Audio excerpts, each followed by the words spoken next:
The Lord be with you. And also with you. Hear the gospel of our Lord Jesus Christ, according to Matthew. Glory to you, O Lord. The women left the tomb quickly with fear and great joy, and ran to tell his disciples. Suddenly Jesus met them and said, "Greetings." And they came to him, took hold of his feet, and worshipped him. Then Jesus said to them, "Do not be afraid.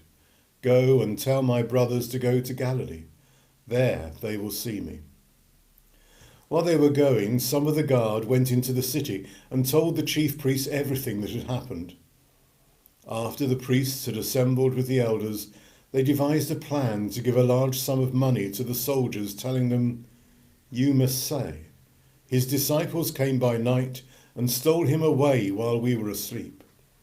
If this comes to the governor's ears, we will satisfy him and keep you out of trouble." So they took the money and did as they were directed. And this story is still told among the Jews to this day. This is the gospel of the Lord.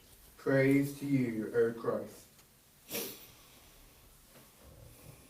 Somebody has asked on our social media today, why is Easter Monday special? What makes it a special day? It's an interesting question to try and come up with an answer for. But I suppose for me, what makes this day special is that this is the first day after Easter, the day when we try to come to understand what the resurrection truly means for us.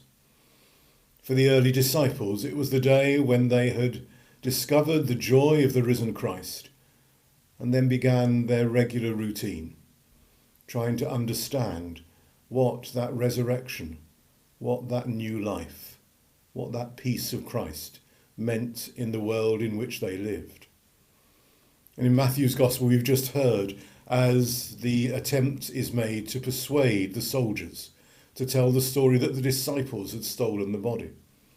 They too were trying to understand how they would come to terms with what has happened, how they would explain away the resurrection of Christ.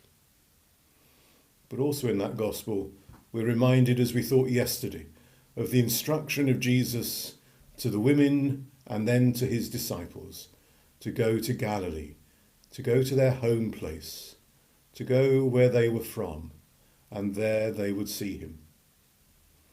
So the challenge of Easter Monday is, how do we sustain and carry our joy of the resurrection into the reality and the routine of our home life?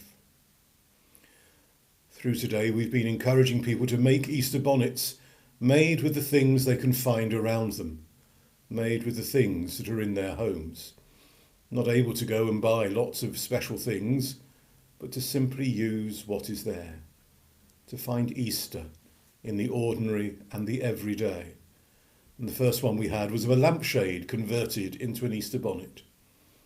There, in the midst of the ordinary, we find the presence of Easter, the presence of the risen Christ. So that's the challenge of this day for all of us, to look around us, to look within us, and to find there the risen Christ, and in the world in which we now live, to work and to discover what that presence of Christ means to us, and how we can show that in our lives and in the way that we relate to others now.